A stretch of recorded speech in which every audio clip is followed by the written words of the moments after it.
Assalamualaikum warahmatullahi wabarakatuh. Sebelumnya, perkenalkan kami dari kelompok 13 yang beranggotakan saya, Farhana Azhara, kemudian bersama rekan saya, Safira Zahrotul, dan Naila Dwi. Di sini kami akan mempresentasikan hasil review jurnal kami yang berjudul Mengapa Perempuan Menggugat Cerai? Studi Deskriptif Analisa Putusan Pengadilan, yang ditulis oleh Fitri Auliani dan Hayyunisa tahun 2023, volume 3, dari Jurnal Psikologi Forensik Indonesia. Baik, untuk bagian pendahuluan, perceraian dijelaskan sebagai keadaan ketika suami dan istri telah tidak memiliki kecocokan hingga berakibat pada putusnya ikatan perkawinan melalui putusan pengadilan. Adapun istilah yang digunakan untuk perceraian yang diajukan oleh suami itu disebut sebagai cerai talak, sedangkan apabila diajukan oleh istri maka disebut dengan cerai gugat. Perceraian adalah isu sosial yang sangat kompleks dan berdampak pada perubahan tatanan kehidupan individu serta masyarakat. Meskipun banyak dampak negatif yang muncul akibat perceraian, beberapa tahun belakangan muncul fenomena peningkatan kasus perceraian di Indonesia. Pada tahun 2021 terdapat 447.743 kasus perceraian Muslim di Indonesia. Angka tersebut mengalami kenaikan sebanyak 2.901.677 dibanding sebelumnya.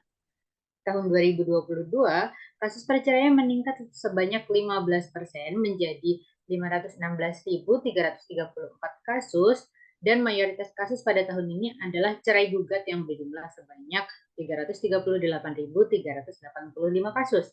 Hal ini menunjukkan bahwa perceraian yang terjadi di Indonesia beberapa tahun terakhir ini didominasi oleh cerai yang diajukan oleh pihak istri. Maraknya fenomena cerai gugat menimbulkan banyak pertanyaan, terutama tentang alasan mengapa perempuan mengajukan gugatan perceraian.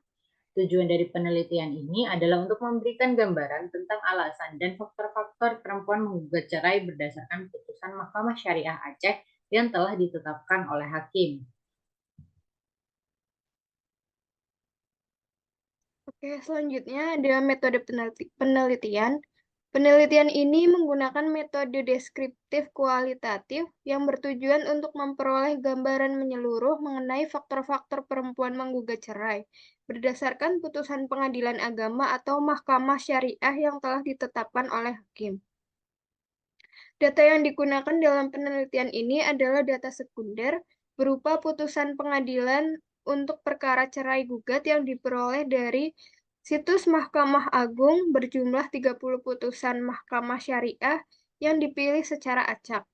Data selanjutnya dianalisis secara sistematik dan menunjukkan tema-tema yang muncul yang berkaitan dengan alasan serta faktor-faktor mengapa perempuan menggugat cerai. Hasil dan pembahasan. Analisis data dalam penelitian dikelompokkan dalam 8 tema penyebab perempuan menggugat cerai gugat, yaitu tema yang pertama, tidak ada tanggung jawab. Tidak adanya tanggung jawab seperti tidak memberi nafkah kepada anak istri serta tidak memberi perhatian secara fisik dan psikologis mendominasi alasan gugat cerai. Tema yang kedua, suami meninggalkan rumah. Dari 30 putusan, 10 diantaranya berkaitan dengan kepergian suami dari rumah. Sebagian besar kepergian dilakukan tanpa kabar atau alasan yang jelas, atau suami tidak diketahui keberadaannya dan ada yang beberapa waktu kemudian diketahui keberadaannya, namun sudah menikah dengan perempuan lain. Tema yang ketiga, kekerasan dalam rumah tangga atau KDRT. Kekerasan dalam rumah tangga dibagi menjadi dua, yaitu kekerasan verbal dan kekerasan fisik. Pada kasus kekerasan verbal, suami atau tergugat sering mengeluarkan kata-kata kasar dan tidak pantas kepada istri. Di antaranya memarahi dengan nada tinggi, memaki, membentak istri di hadapan anak, bahkan di hadapan umum. Berdasarkan hasil putusan pengadilan, didapatkan bentuk kekerasan fisik yang dilakukan suami kepada istri seperti memukul, menjambak, menyiram istri secara paksa, dan menodong senjata api. Tema yang keempat yaitu campur tangga orang tua atau keluarga. Sebanyak 5 putusan dari 30 putusan yang dianalisis berisi gugatan karena orang tua suami ikut campur terhadap keputusan dalam rumah tangga. Pada salah satu putusan, keluarga suami sering menghina dan merendahkan keluarga istri, dan hal ini membuat istri sakit hati. Tidak adanya pihak keluarga suami pada salah satu putusan di mana suami istri tinggal bersama orang tua dan pihak istri setelah menikah, sehingga hal ini menimbulkan konflik antara suami dan pihak keluarga istri hingga mempengaruhi sikap suami terhadap istri.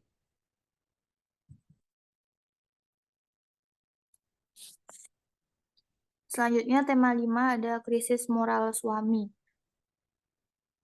Didapatkan 4 putusan pengadilan yang berisi gugatan karena moral suami karena mengikuti kegiatan judi online dan penggunaan obat terlarang.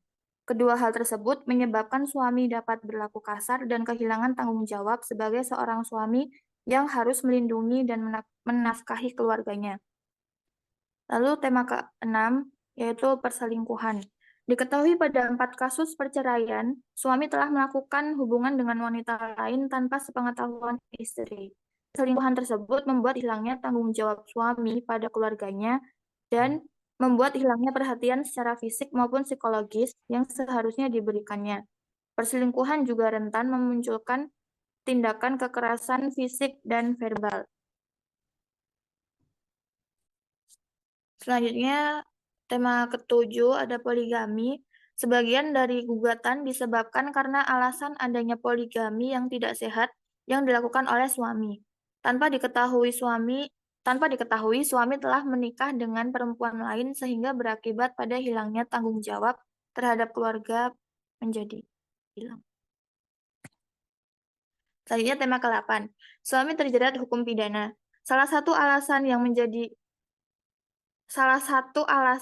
menjadi alasan cerai gugat disebabkan karena suami mendapat hukuman penjara. Salah satu kasus yang terjadi yaitu suami mendapatkan hukuman karena terlibat dalam kasus jual beli obat-obatan terlarang. Hal tersebut berdampak pada terhentinya nafkah kepada anak dan istri. Selanjutnya kesimpulan, faktor-faktor perempuan menggugat cerai pada Mahkamah Syariah Aceh yaitu hilangnya tanggung jawab dari suami yang menjadi faktor yang mendominasi. Yang dimaksud dalam penelitian ini adalah pengabaian terhadap keluarga, suami berhenti membiayai kebutuhan rumah tangga, dan suami yang jarang pulang ke rumah termasuk juga tindakan meninggalkan rumah tanpa ada pemberitahuan dan tidak diketahui keberadaannya. Selanjutnya, adanya kekerasan dalam rumah tangga atau KDRT di mana suami tidak mengakui melakukan hal tersebut dan beranggapan bahwa hal itu adalah upaya untuk mendisiplinkan istri. Adanya campur tangan orang tua karena faktor otoritas terhadap anak. Selanjutnya, karena krisis moral suami yang melakukan perjudian, mengkonsumsi obat-obatan terlarang juga di dalamnya termasuk perselingkuhan dan poligami. Terakhir, karena suami melakukan tindakan pelanggaran hukum yang membuat istri merasa malu dan menganggap bahwa suami tidak dapat lagi memenuhi kewajiban menafkahi keluarga. Dalam penelitian ini, peneliti memberikan rekomendasinya sebagai upaya preventif bagi kasus ini, yaitu dengan merumuskan program pembekalan pranikah dengan durasi waktu pembekalan yang lebih panjang dan materi yang lebih komprehensif.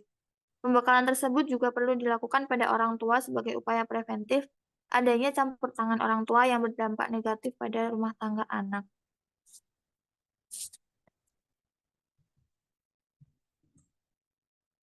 Oke, baik. Sekian presentasi dari kelompok kami. Mohon maaf apabila masih terdapat banyak kesalahan serta kekurangan. Kami akhiri. Wassalamualaikum warahmatullahi wabarakatuh.